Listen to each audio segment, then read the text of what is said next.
Hello বন্ধুরা, আজকে তোমাদের একটা বাচ্চাদের জন্য নতুন রেসিপি করে দেখাবো।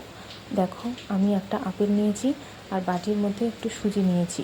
সুজিটার মধ্যে একটু জল দিয়ে কিছুক্ষণ ভিজিয়ে রাখবো। তো দেখো, যেসব বাচ্চারা 17-18 মাস বয়সের বাচ্চাদের জন্য এই রেসিপিটা খুবই ভালো একটা রেসিপি। আর যেসব বাচ্চারা আপেল একদমই খেতে চায় না, তো তাদের জন্য এই রেসিপিটা খুবই ভালো। তো দেখুন, আপেলটা আমি একটু চুড়ে নিচ্ছি আর সুজিটা একটু জলের মধ্যে আমি ভিজিয়ে রেখেছি। দেখুন, আপেলটা চোড়া হয়ে গেছে। তো আপেলটা আমি মিক্সারের মধ্যে দিয়ে দিচ্ছি আর তার সাথে সাথে সুজিটাও একটু দিয়ে দেবো। একসাথে মিক্সারে ব্লেন্ড করে নেবো। সুজির জলটা একটু বেশি লেগেছে আমার, তো একটু জলটা আমি ফেলে দিয়ে সুজিটা আমি মিক্সারের মধ্যে দিয়ে দেবো। মিক্সারে দেওয়ার পর আমি একসাথে ব্লেন্ড করে নেব। এই রান্নাটা খুবই ভালো একটা রেসিপি, বাচ্চাদের জন্য খুব হেলদি, খুব ভালো টেস্টি একটা খাবার।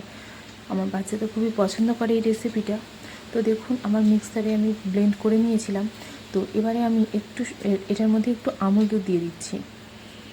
2 চামচ মতো আমুল দুধ দিয়ে নিয়েছি আর একটু আটার গুঁড়ো নিয়ে নিচ্ছি। 1 চামচ মতো আটার গুঁড়ো আমি নিয়ে নিলাম। দিয়ে এবারে ভালোভাবে মিক্স করতে হবে। মিক্সারটা ভালোভাবে করলে বড়াটা টেস্টও ভালো হবে।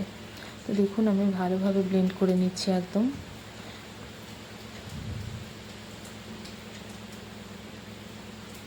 তো দেখুন, এবারে আমি কড়াটা গরমে বসিয়ে দিলাম।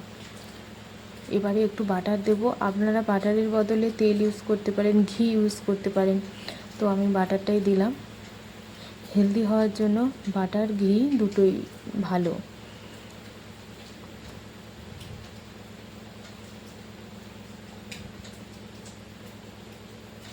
তো এবারে আমি বড়াগুলো দিয়ে দিচ্ছি।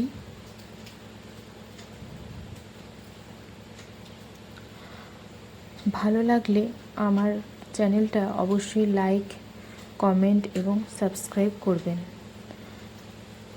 আমার চ্যানেলটা বেশি দিন হয়নি, নতুন চ্যানেল। তো আমি অনেক রান্নার ভিডিও তবু পাঠিয়েছি। আপনারা প্লিজ দেখবেন এবং আপনারা লাইক করবেন, পছন্দ হলে কমেন্ট করবেন।